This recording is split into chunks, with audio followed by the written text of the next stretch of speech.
Jú, nei.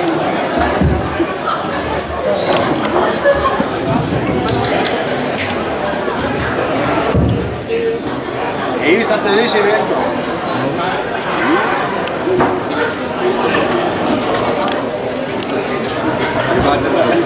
Alle.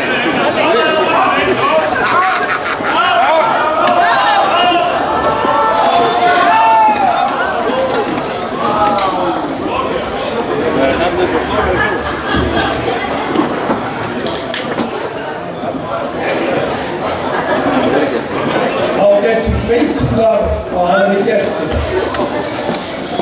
Þá komið að þeirri stundu þegar farið yfir það sem upp úr stendur og horft á menn og málefni dalsins í baksýnisspegli annars skrifara Þorvalds nefndar.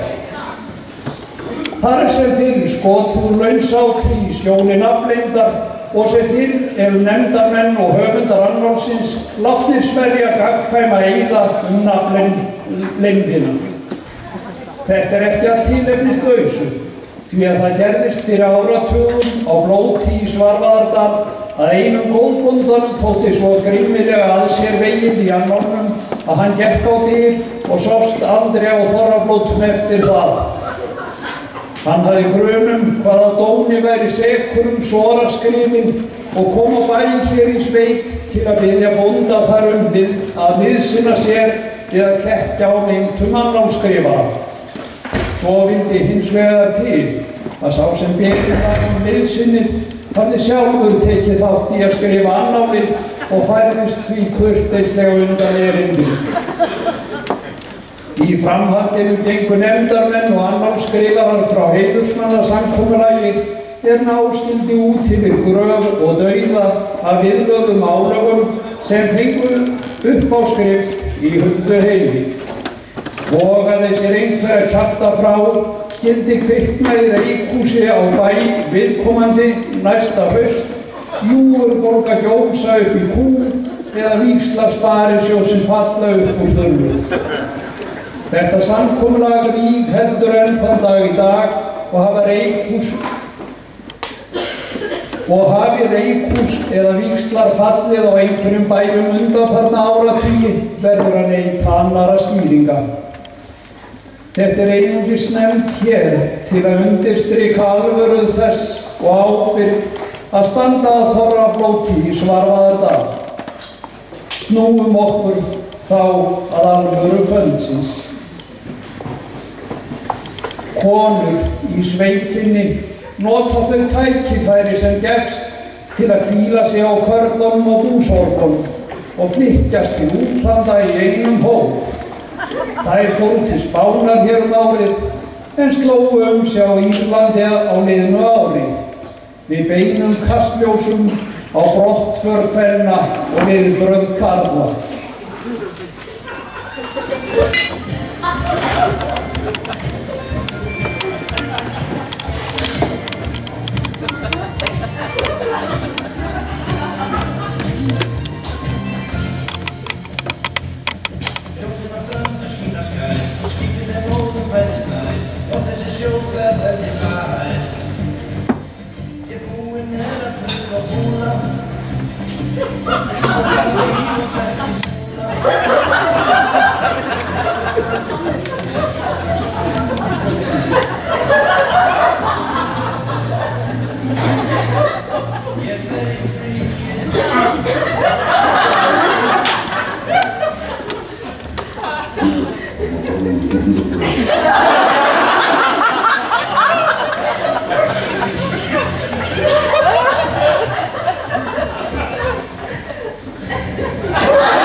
Flestar konur í dalnum fóru til Írlands. Sóli í Göngustafakoti var meðal þeirra fáu sem heima sátu. Hún læsti að sér og hélt sig innan dyra á meðan ferðin varði og fékk utanaðkomandi hjálp til að tryggja öryggi sitt vegna líklegs aðgangs.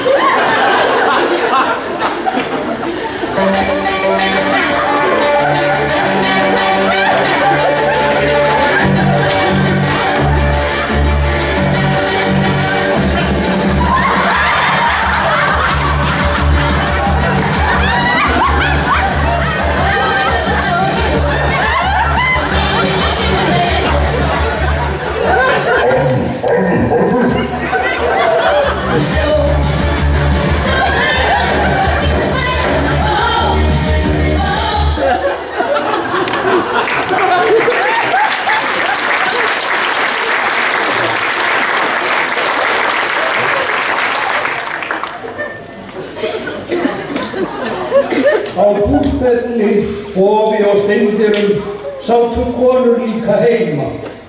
Þar var hvorki ágangur, né glatt á hjalla og engin löggæsla við heimreiðina að sjálfsögðu. Víkur þá sögu til Írlands í stærsta vörumagasín ríkisins. Þar hitnaði í kolunum í kjóladeildinni þegar kvenfélagi tilraun bar að garði.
Á bæ þeim þver á heitir í Skínadal alltaf dagur, hvort sem nótt eða dagur. Dagur bóndi Óskarsson á sér draum að verða hestamaður. Vel metinn og virtur meðan sveitunga sinna. Hann á sér líka draum að járna hesta, svo vel farið. Helsta orðspor hans sem járningamanns spyrjist vel út í öðrum landsfjörðum. Síðast en ekki síst átti hann sér draum að eiga nýjárnaðan hest í Göngunum í haust.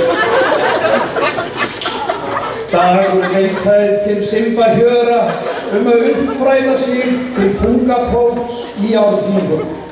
Simbi tók vel í það, enda drengur bóngóður og lét ekki bíða eftir sér, heldur snaraðist við fyrsta tækifæri fram í þverá með tæki sín og tól. svo mikil áform á að hefja upp fræðsluna að hann gerði ekki boð á undan sér en greip í tómt. Enginn var heima nema hrossið sem járna skyldi. Simbi ákvað að snara undir það nýjum skeifum fyrst hann væri kominn í þverá hvort eð Svo sneri hann heim á leið, glaður í bragði með velheppnað verk. En lukkulegra var hrossið. Dagur bóndi var hins vegar ekki jafn lukkulegur og velti fyrir sér á degi sem nóttu. Hvort hann ekki ætti að ýta frekar við Simba. Enginn á þverá vissi nefnilega að járningar væru afstaðnar nema auðvitað hrossið sjálf. Dagur bóndi ákvað að flýta fyrir Simba áður en erindið ítrekað. Hrossið var teymt fram á hlað og þar veitti Dagur bóndi naglbít og kúbeini af list og reif undan því hverja skeifuna á fætur annarri. Hann fékk að vísu bakþanka þegar kom að fjórðu og síðustu skeifunni því að járnið virkaði svo nýlegt og óslitið. Hann lét samt skeifuna fjúka. Á hlaðinu stóð blessað hrossið berfætt og setti snöggtandi upp skeifu yfir örlögum skap. Dagur bóndi hringdi nú í Simba. Því miður búið að leggja af sveitasímann svo að ekki var hægt að liggja á línunni og hlera hvaðum frá miklu. Sögum þeir hins vegar af því að járningameistarinn hafi orðið býsna hvumsa þegar hann loksins áttaði sig á því að þverabóndinn mætti í alvöru en stundaði ekki síma á. Sættir tókust síðir í stóra skeifumálunum og glöddust allir sem hlutáttu að máli mest samt hrossið. Tímatal Vestmannaeyinga miðast við eldgosið í Heimaey 1973. Eyjamenn tala að eitthvað hafi gerst fyrir eða eftir gos. Tímatal kristinna manna alla heimsbyggðina miðast við fyrir eða eftir Krist. Svardælingar tala atburði fyrir eða eftir fjós. Heldur það að þetta hafi gerst fyrir fjós á Hóni? Spyr maður mann á förnum veginn. Nei, ég held að það sé eftir fjós. Fjósið á Hóni var semsagt tekið í notkun á árinu sem var óskemmtilegur áfangi fyrir alvárskrifaða Þorrablótsnefndar framtíðarinnar. Því fjósbyggingin hefur árabil verið fastur liður í guðspjalli þessara samkomu. Annað en til dæmis fjárhúsin á Göngustöðum sem tutu upp og voru tekin í notkun með hraða og látum á milli annáls í fyrra og annáls nú. Fjárhúsin annars ekkert að segja annað en það að menn eiga að haga framkvæmdum þannig í dalnum framvegis að hægt sé að klæmast á þeim minnst í 2 annálum helst lögum. Fjósið á Hóni fjölært fyrirbæri og því annálsriturum Þorrablóta mjög að skapi. Í Hólsfjósi tölvuvæðingin slík að í því finnst bókstaflega með öllu sem það hrærist og í skepnum bærist. Minnstu merkingatruflanir koma samstundis fram á tölvuskjá og birtast sem blikkandi ljós í svefnherbergjum og eldhúsi, hljóðmerkin í farsímum bændana eða skerandi vægi í sírenu á fjósmænunum í verstu tilvikum.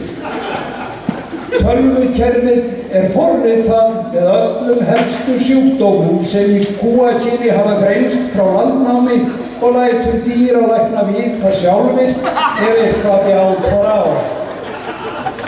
Hólsmenn þurfa því ekkert annað að gera en að borga reikningana fyrir læknisaðstoðina hverju sinni og það gera þeir með stakri ánægju.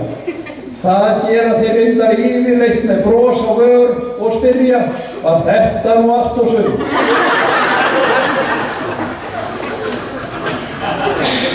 Aðdáunarverður árangur hefur náðst í dalnum við að stilla saman gangmál kvenna og ekki spurning hvort heldur hvenær Ari verður að fjalla það í helstur vísindaritum mannfjölgun og náttúrufræði. Bogga á grund í raun og veru heilinn á bakvið þetta merkilega gangverk náttúrunni. Hún sagði við syni sína 2 og tengdadætur í jólaboðinu á grund 2012 að afar æskilegt væri að koma öðru barni undir á báðum stöðum sem fyrst. Enda praktískara að ala upp minnst 2 á svipuðum aldri en einhverjum. Best væri að stíla á fæðingu seint í október eða í nóvember eftir göngur og sláturtíð en fyrir fengitíð á sauðfénu og áður en Friðrik færi að hengja upp allar jólaseríur við hefum tappotti. Allt gekk þetta eftir. Drengirnir fæddust að vísu með nokkurra vikna millibili en eins og Bogga sagði í jólaboðinu 2014 þetta var innan skerpmarkavörn samstillingin verður enn betri næst. Júurbólga verður mjólk en nú komið í ljós að Ólympíuleikar gera það líka.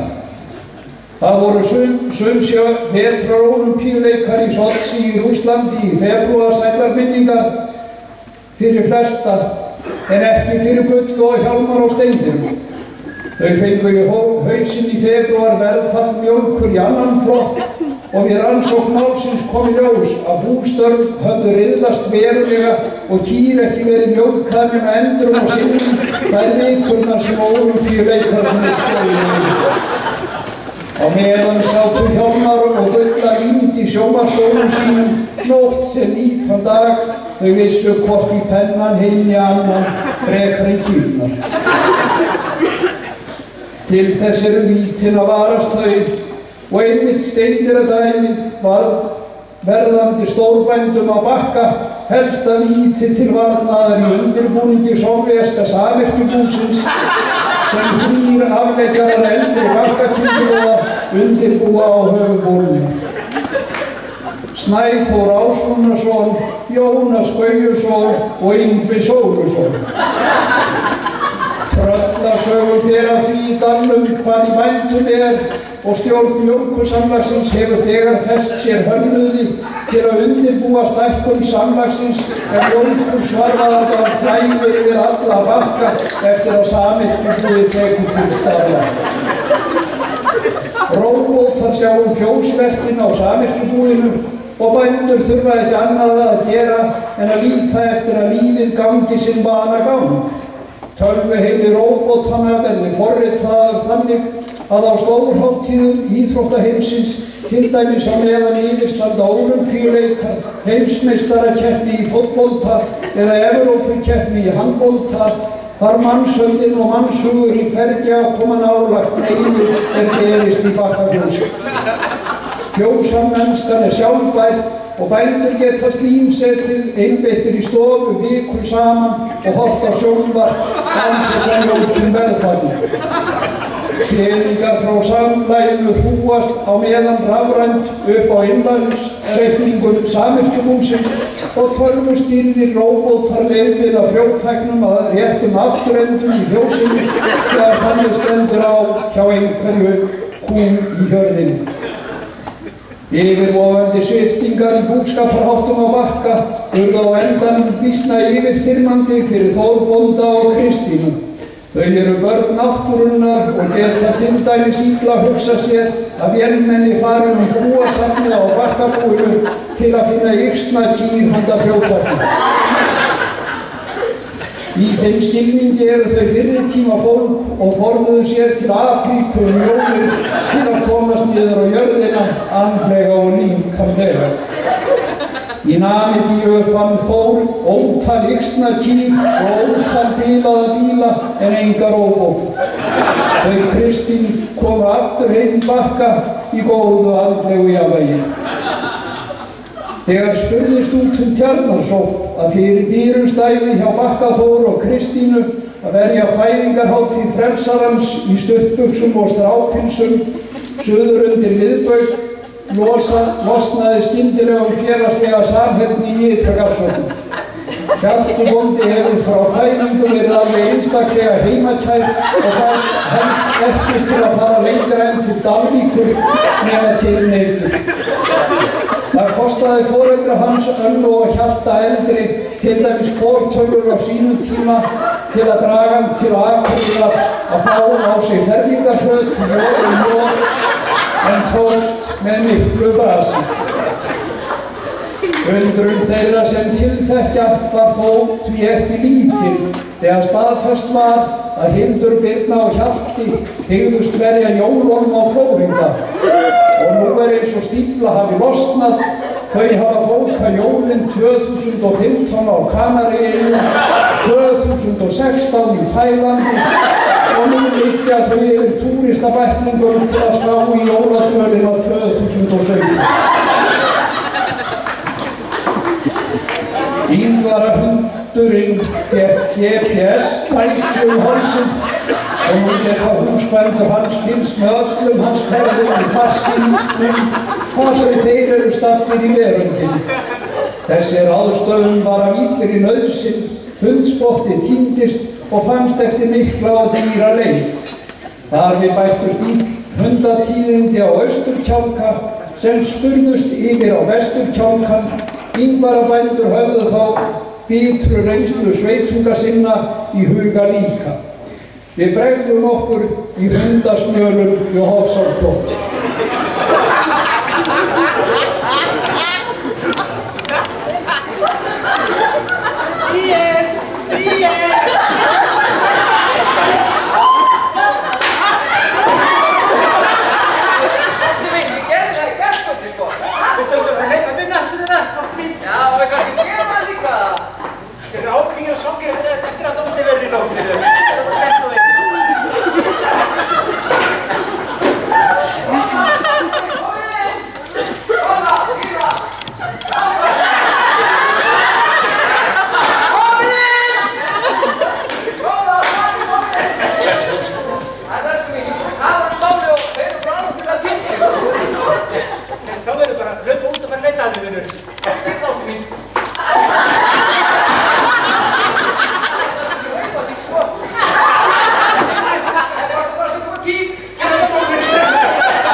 Straumur og girðinguna þannig að þeir voru ekki þar og svo voru við á, það var eins og